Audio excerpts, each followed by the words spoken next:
everyone, Dave Dubeau with another episode of the Property Profits Real Estate Podcast. And today, zooming in with us and multitasking, we can see you through the through the steering wheel. We got Paul Dubeau. How you doing today, Paul? I love technology. I love Apple CarPlay. It's awesome. Don't worry, we're all safe here. Don't judge me. Yeah, look, keep your eye on the road, and you can chat with us. That's good. If you're not familiar with Paul, Paul is a very prolific real estate entrepreneur based out of Southern Ontario.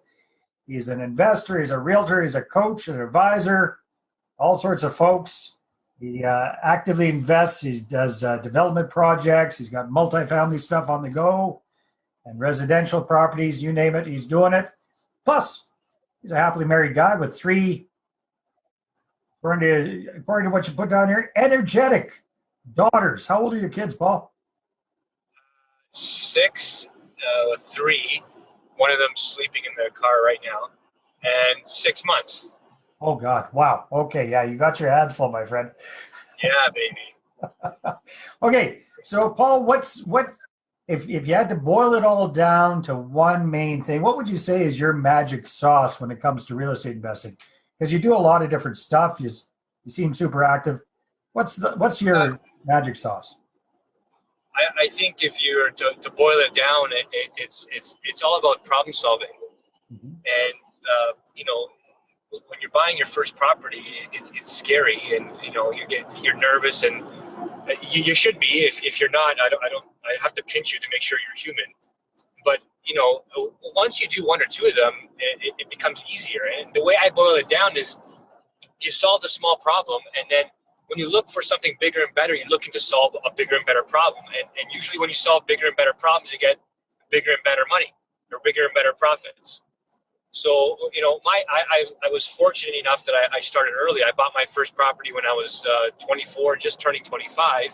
And I was solving those little problems before I was turning 30. And after I turned 30, it was, I made a little bit of a commitment to myself to make that portfolio bigger and better, because I had seen the benefits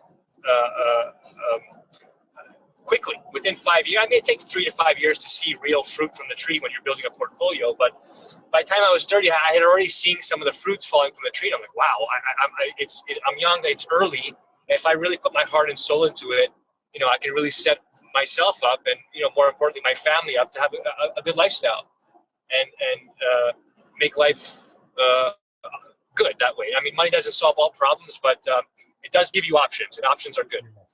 Hey, well, that brings up a really good point there, Paul. And I know you've been coaching and training people a lot as well, and I think you guys run a club or something like that. But I've seen over the years that a lot of people are really looking for a quote-unquote problem-free life. And you're talking about, your secret sauce is being able to, you're looking for problems that you can solve. So that's almost a 180 from what most average human beings are doing. They're trying to figure out a way to get rid of all the problems in their lives. And on the other hand, I agree 100% with you.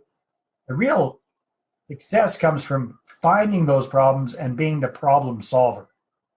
Yeah, I mean, that's true of any business. If you were, starting a business from scratch, if you can go out there and solve enough people's problems, they're gonna throw money at you. But I mean, it's true in real estate also. And it comes down to another thing I learned from a book I read in my early 20s. I'm sure everyone has Seven Habits of Highly Successful People, Mr. Covey. Yep. Maybe it's on the bookshelf on the back there. And he talked about a thing called responsibility. And I can't draw it out for you here, but if you were to take that word and you go response hyphen ability, and it's your ability to respond. If you improve that skill, if your ability to respond to problems becomes better than everybody else's, then it doesn't matter what the problem is, you can take it on. And that's why people come to me to solve problems. And that's how we're successful in coaching other real estate investors, because whatever they bring to me, we've already seen it, either in my own portfolio or coaching other people. So if you can concentrate on that, it's almost like if you build it, they will come. The better you get at solving problems, opportunities will just kind of fall in your lap. And that sounds kind of law of attraction crazy, but for me, it's true. Yeah. All right, man. So obviously you're a very active guy. You've got you got the family, you got the business, you got the coaching. What does a week in the life of Paul look like? What are you kind of doing? You're doing a lot, but what does it kind of look like? So I'm up most mornings at between 5 and 5:30. You know, I like to say I'm in the 5 a.m. club, so I can get a good 60 to 90 minutes of uninterrupted work done before I get bombarded. Yeah. Let's call it, with kids and breakfast and getting dressed and off to school, that kind of thing. And you know, once the kids are off to school and or daycare or whatever, I take a little break. So I try and do a little meditation in the morning, and then I do another sort of round, another 90 minutes to 2 hours of work in the morning, and that's prospecting. You know, just reaching out to clients, making sure they're okay, and dealing with new clients that are coming in, making sure that they have what they need, and setting them up for whatever they got to do. And in the early mornings, I'm usually doing high-level thinking stuff, so writing, creative stuff, because I'm most creative in the morning. And I take another break at lunch. I chill out for a bit. If I didn't meditate in the morning, I try and meditate after lunch, so I'm motivated to keep working in the afternoon, and that's my like ADD time. So I like to have these kind of meetings, meeting one-on-one in person, Zoom calls. If I'm on the road and having to see properties, I always leave it for the afternoon. And 1 or 2 nights a week, I do evening appointments for people who are working 9 to 5 and need to see me in the evening. But other than that, I like to spend the evenings at home having a relatively quiet dinner, if you can call it that, with 3 kids under 6, and then hopefully get some rest before bed. Yeah. Decompression time. Very cool. One thing that I admire very much about you, Paul, and there's a lot to admire, that's for sure, is that you're a very good marketer. I can't remember exactly how I got on your list quite some time ago, but you know, being a marketer myself, I always appreciate that. Can you talk to us a little bit about the importance, the impact of marketing in your various endeavors, and how you kind of, you know, caught the bug? Yeah, I'm smiling and I'm chuckling because you said I'm a very good marketer, and thank you for the kind words. I always appreciate compliments, but I look up to my mentors, and I'm like, guys, I suck at marketing. Like, help me. You know what I mean? So it's funny how perspective I think you work with Tom and Nick, if I'm not mistaken. Is that right? I do. I've been there for a long time, and those two guys are. Yeah, I met them way back when, and with Dan Kennedy. We're all Dan Kennedy nerds, that's for sure. So, yeah, you come by it honestly, that's for sure. Yes, those two guys are definitely students of Dan Kennedy, and they've taken that knowledge and really applied it, and the results are there for them. They're incredible at marketing and doing what they do, and I've learned a lot from them. And I sort of used a similar Dan Kennedy model, not to their scale, and I add my own individual influence to it. And I find in this day and age with social media and all the distractions that are out there, is one important word you have to be is authentic. You have to be you. You have to be authentically you. And if you disguise it or try and change your language or motives to appease a certain group, your message fails, and you're not being true to yourself. And for me, when I'm brutally honest, I actually look forward to 5 people hating it and 5 people loving it. That's when I know I'm on the mark. Yeah. You know what I mean? Because you can't please everyone. So there's enough business. That sounds very un-Canadian, Paul. That sounds very un-Canadian.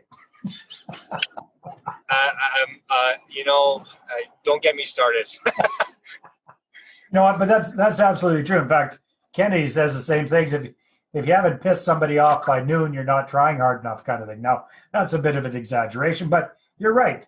It's got to be a little bit. You got to be willing to tick a few people off. You have to be willing to polarize a bit to actually attract your ideal customers, clients, investors, whatever it is that you're looking for. Yeah, and I don't want to give people the wrong message. There's a lot of social media out there that purposely is, or the message is purposely polarizing, to generate, a response or outlash, and that's not it. I'm just saying, if you share what you truly believe, and you're honest about it, there are going to be people who don't agree with you, and that's totally okay and totally normal. But at least they know who you are. They know what you stand for, and that's what I mean about being authentic. They have to know what you stand for. I'm just writing that down. Yeah, that's great. Great authenticity. Also, consistency. I think consistency is super important. I see so many people that are so hit and miss with what they're doing with marketing, that consistency is huge as well. So yeah, I learned that the hard way, and that's why we publish a weekly email newsletter. And we just do it every Wednesday. I don't care what's going on. I don't care if it's Christmas, New Year's, whatever. Now we pay someone to do most of the work for us internally because I can't do it. I don't have time for it. But consistency makes a difference. People look forward to Wednesday at noon when my email comes out. Yeah, well, that's huge, right? If you have people actually looking forward to it, you definitely know that you're doing something right. So just on that track, you've outsourced a lot of the work part of that.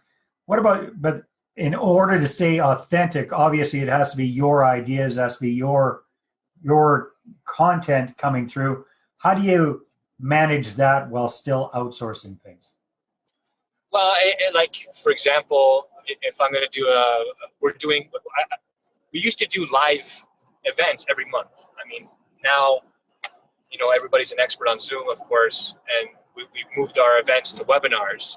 So for example, when I do a video or when I do a promotion to promote one of my webinars, the next one's on the 26th. We're doing, talking about RSPs and how you use your RSPs to invest in real estate, that kind of stuff.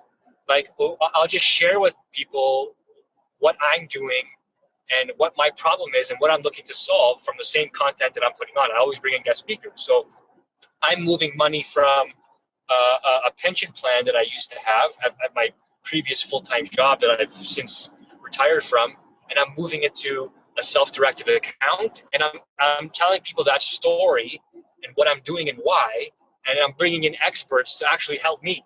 You know what I mean? Yes. But at the same time, they're helping out the audience too, right? So that's what I mean about authentic. If you share, you're not supposed to know everything. Nobody does. So if you share what you're doing and why you're doing it and how you're learning and the people you're learning from, people are going to gravitate to you for information and for honest information. Does that make sense? Yeah, it makes complete sense. Yeah, definitely. Smart stuff. Yeah. All right. Well, you know what, Paul? Time flies when we're having fun. So if people want to find out more about Paul D'Abruzzo and what you're up to, because you do so many different things, you're a superstar realtor, you're an active investor, you're a coach, trainer, all this good stuff. What's the best place for people to go to find out more about you? Yeah, two places. If you want to find out a little bit about me personally, you can go to just my website. It's pauldabruzo.com, PAULDABRUZZO, 2 Z's.com. If you want to get one of the cooler tools I have, you can go to freecanadianjvbook.com and you can get my joint venture manual. That's the biggest question we get for sure is how do you raise money? Totally another topic, but people seem to like that product. So if you want to get it for free there, and you can jump on my email list also, and we can be in touch with each other. Sounds great. Well, keep rocking it, my friend, and keep juggling all these fun things that you're up to,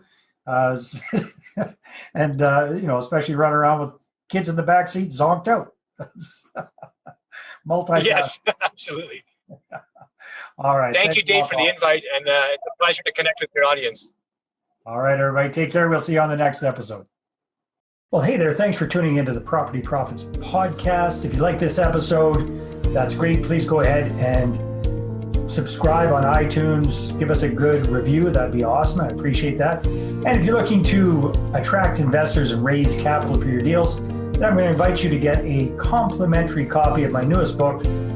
Right back there. There it is. The Money Partner Formula. You can get a PDF version at investorattractionbook.com. Again, investorattractionbook.com. Take care.